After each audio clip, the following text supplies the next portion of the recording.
बिस्मिल्लाहिर्रहमानिर्रहीम। Dear students, अस्सलाम वालेकुम। मेरा नाम मोहम्मद कासिम है। जैसा कि आप जानते हैं कि हमने 9th क्लास का फिज़िक्स का चैप्टर 1 स्टार्ट किया था। लास्ट टाइम हमने पढ़ा था साइंस के बारे में, साइंस को स्टडी किया था, फिर हमने फिज़िक्स के बारे में पढ़ा था। हम जानते हैं कि 18वीं सदी से पहले तमाम उलूम को नेचुरल फ़िलासफ़ी कहा जाता था। जैसे जैसे साइंस ने तरक्की की, साइंस को डिफरेंट ब्रांचेस में तकसीम किया गया। जैसे ही आगे साइंस ने तरक्की की, मज़ीद इन ब्रांचेस को सब ब्रांचेस में तकसीम किया गया। आज हमारा यही टॉपिक है, यानी आज हमने पढ़ना है ब्रांचेस ऑफ फिजिक्स। फिजिक्स की फर्स्ट ब्रांच है मैकेनिक्स। मैकेनिक्स में हम तीन चीज़ों को स्टडी करेंगे। फर्स्ट थिंग है motion of the object, second है कॉजेज एंड थर्ड है इफेक्ट्स। मोशन ऑफ ऑब्जेक्ट से मुराद है जब भी कोई ऑब्जेक्ट एक जगह से दूसरी जगह मूव करता है तो ऐसे हम ऑब्जेक्ट को कहते हैं मूविंग ऑब्जेक्ट, यानी object is in motion. For example, ये दो पॉइंट्स के दरमियान एक डिस्टेंस है, एक बॉडी ने ये डिस्टेंस कवर किया इतने, इसको हम कहते हैं टी टाइम में। ऑब्जेक्ट जब यहाँ से यहाँ तक मूव कर रहा होगा तो इस ऑब्जेक्ट को हम कहेंगे मूविंग ऑब्जेक्ट। सेकंड है कॉजेज। जब भी कोई ऑब्जेक्ट मूव करता है तो हम इस बारे में स्टडी करते हैं कि ऑब्जेक्ट की मोशन की वजूहात क्या है। तमाम ऑब्जेक्ट्स की मोशन की वजूहात फोर्स है, यानी हम फोर्स के बारे में स्टडी करेंगे। जब भी ऑब्जेक्ट मूव करेगा तो उस पर कोई ना कोई फोर्स अमल कर रही होगी, तो हम इसमें फोर्स को मेजर करेंगे। थर्ड वन है इसका इफेक्ट्स। इफेक्ट्स क्या होंगे? जब भी कोई फोर्स किसी ऑब्जेक्ट पर अमल करती है तो ऑब्जेक्ट एक जगह से दूसरी जगह मूव करता है। इस दौरान ऑब्जेक्ट में वेलोसिटी और एक्सेलरेशन प्रोड्यूस होता है। मैकेनिक्स में मजीद हम डिटेल से देखें तो हम इसमें इक्वेशंस ऑफ मोशन को स्टडी करते हैं। इक्वेशंस ऑफ मोशन को ड्राइव किया जाता है। इसके अलावा फोर्स, मोमेंटम और इनर्शिया को स्टडी किया जाता है। साथ ही जो न्यूटन के कवानीन हैं वो भी हम मैकेनिक्स में ही स्टडी करते हैं। फिजिक्स की दूसरी ब्रांच है हीट। जैसा कि नाम से ही जाहिर है, इस ब्रांच में हम हीट एनर्जी के बारे में स्टडी करते हैं। हीट एनर्जी को हम डिफाइन करते हैं the energy transferred from hot body to cooled body. Hot body से जो एनर्जी कूल्ड बॉडी की तरफ हरकत करती है या मूव करती है, इसे हम कहते हैं हीट एनर्जी। इसमें हम तीन चीज़ों को स्टडी करते हैं: nature of heat, modes of transfer of heat and effects of heat. Nature of heat में हम इस बात को देखते हैं कि जो हमें हीट हासिल हो रही है, ये इसकी टाइप क्या है, ये किस सोर्स से हमें हासिल हो रही है, आया कि ये सन एनर्जी है या हम ये हीटर से एनर्जी हासिल कर रहे हैं। तो इस बारे में हम स्टडी करते हैं कि हमें किस सोर्स से एनर्जी हासिल हो रही है। सेकंड है mode of transfer of heat. तीन तरह से एनर्जी एक जगह से दूसरी जगह ट्रांसफर होती है। फर्स्ट काइंड है कंडक्शन, सेकंड काइंड है कन्वेक्शन और थर्ड काइंड है रेडिएशन।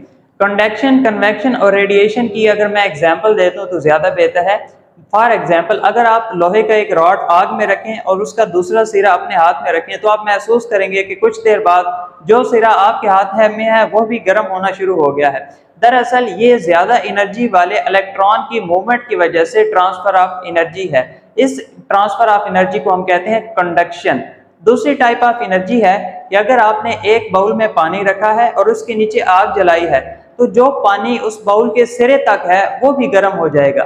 दरअसल ये actual movement of molecules of liquid की वजह से होता है, यानी जो मॉलिक्यूल्स मौजूद हैं लिक्विड में, इसकी हीट ट्रांसफर करते हैं, एक जगह से दूसरी जगह मूव करते हैं। इस टाइप में जो ट्रांसफर ऑफ हीट है इसे हम कहते हैं कन्वेक्शन।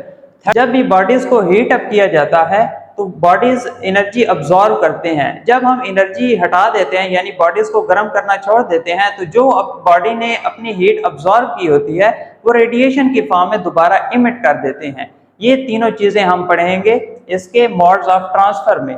थर्ड है effects of heat. For example, अगर आपने एक चीज को गर्म कर रहे हैं तो उस पर क्या इफेक्ट पड़ रहा है, या आम सी मिसाल ये है कि आपको सर्दियों में सूरज की एनर्जी या सूरज से जो हीट ट्रांसफर हो रही है वो जरा कम महसूस होती है और गर्मियों में इसकी हीट ज्यादा महसूस होती है। ये है इफेक्ट्स ऑफ हीट। फिजिक्स की थर्ड ब्रांच है साउंड। साउंड एनर्जी में हम इस चार चीजें पढ़ेंगे: sound waves, production, properties and application.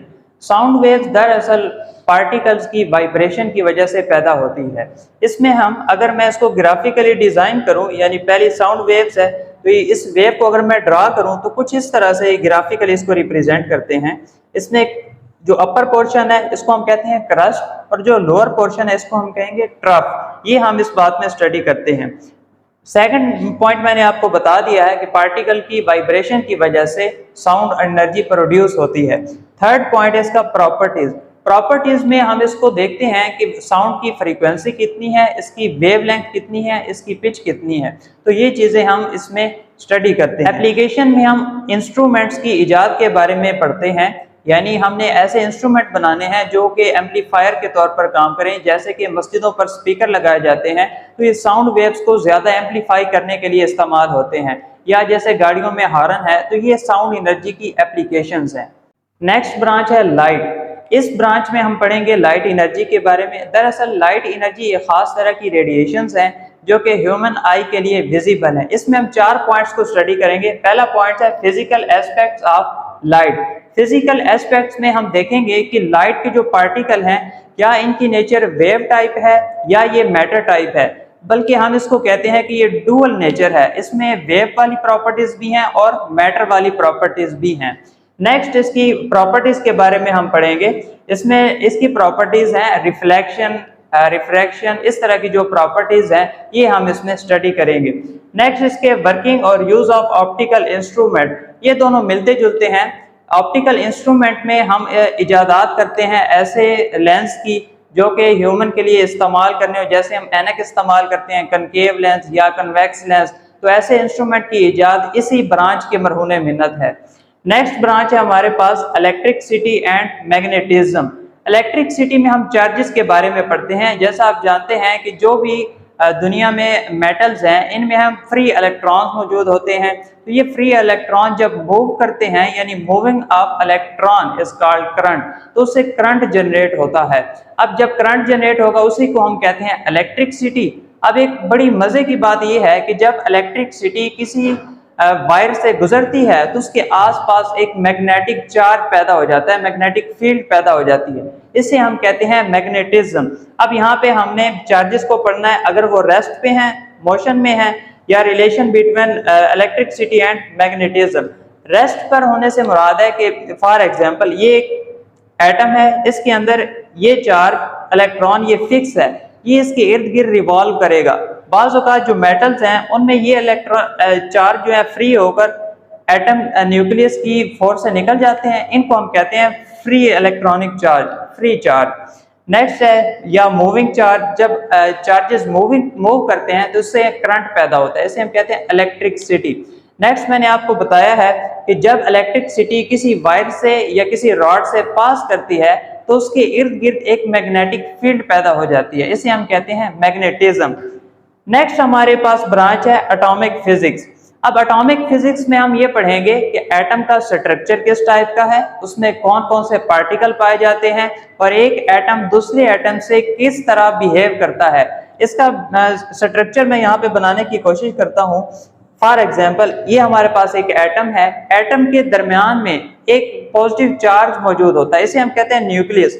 यहाँ पे मैं इसका न्यूक्लियस बनाता हूँ, इसमें छोटे छोटे पार्टिकल्स होंगे, इन छोटे छोटे पार्टिकल्स पर पॉजिटिव चार्ज होगा, जबकि इन पॉजिटिव चार्ज वालों को हम कहेंगे प्रोटॉन। इन प्रोटॉन के अलावा कुछ ऐसे चार्जेस होते हैं जिन पर कोई चार्ज नहीं होता, उन्हें हम कहते हैं न्यूट्रॉन। जबकि न्यूक्लियस के इर्द गिर्द शेल्स पाए जाते हैं, इनमें इलेक्ट्रॉन्स होते हैं, इन इलेक्ट्रॉन्स पर नेगेटिव चार्ज होता है। तो ये स्ट्रक्चर हम बेसिकली हम इस एटॉमिक फिजिक्स में पढ़ते हैं। नेक्स्ट ब्रांच है न्यूक्लियर फिजिक्स। न्यूक्लियर जैसे कि नाम से जाहिर है ये एटम के न्यूक्लियस के स्टडी के बारे में ब्रांच है। इसमें हम चीजों को स्टडी करेंगे, न्यूक्लियाई, प्रॉपर्टीज, इसका बिहेवियर एंड इसके पार्टिकल। जैसा कि हम जानते हैं कि फिशन रिएक्शन में एक न्यूक्लियस दो न्यूक्लियस में तकसीम हो जाता है और इस दौरान हीट एंड एनर्जी खारिज होती है, जबकि फ्यूजन रिएक्शन में दो न्यूक्लियाई मिलकर एक हैवी न्यूक्लियस बनाते हैं। तो ये चीजें हम स्टडी करते हैं न्यूक्लियर फिजिक्स में। फिजिक्स की नेक्स्ट ब्रांच है प्लाज्मा फिजिक्स। जैसा कि हम जानते हैं कि मैटर की 3 टाइप्स हमने पढ़ी हैं, सॉलिड, लिक्विड एंड गैस, जबकि प्लाज्मा मैटर की एक चौथी टाइप है। इसमें हम पढ़ते हैं आयोनाइज्ड गैसेस को। Ionised gases are called plasma. Plasma physics में हम फिर 2 चीजें पढ़ेंगे, इसकी प्रोडक्शन कैसे होती है और इसकी प्रॉपर्टीज कैसे होती है। कायनात का ज्यादातर हिस्सा प्लाज्मा फॉर्म में मौजूद है, जबकि हमारी फ्लोरेसेंट जो ट्यूब्स हैं इसमें भी प्लाज्मा फिल किया जाता है। नेक्स्ट हमारी लास्ट ब्रांच है जियो फिजिक्स। जियो का मायने है अर्थ, और जियोफिजिक्स का मायने ये बनेगा कि अर्थ के इंटरनल स्ट्रक्चर को स्टडी करने को हम कहते हैं जियोफिजिक्स। जियोफिजिक्स की मदद से ही हम ये बता सकते हैं या समझ सकते हैं कि ज़लज़ले आने की वजूहात क्या हैं, या लावा ज़मीन से फूटने की क्या वजूहात हैं। तो ये था आज का हमारा लेक्चर। इंशाल्लाह नेक्स्ट लेक्चर में हम प्रीफिक्सेस और साइंटिफिक नोटेशन के बारे में पढ़ेंगे। अपना बहुत सारा ख्याल रखिएगा। अल्लाह हाफ़िज़।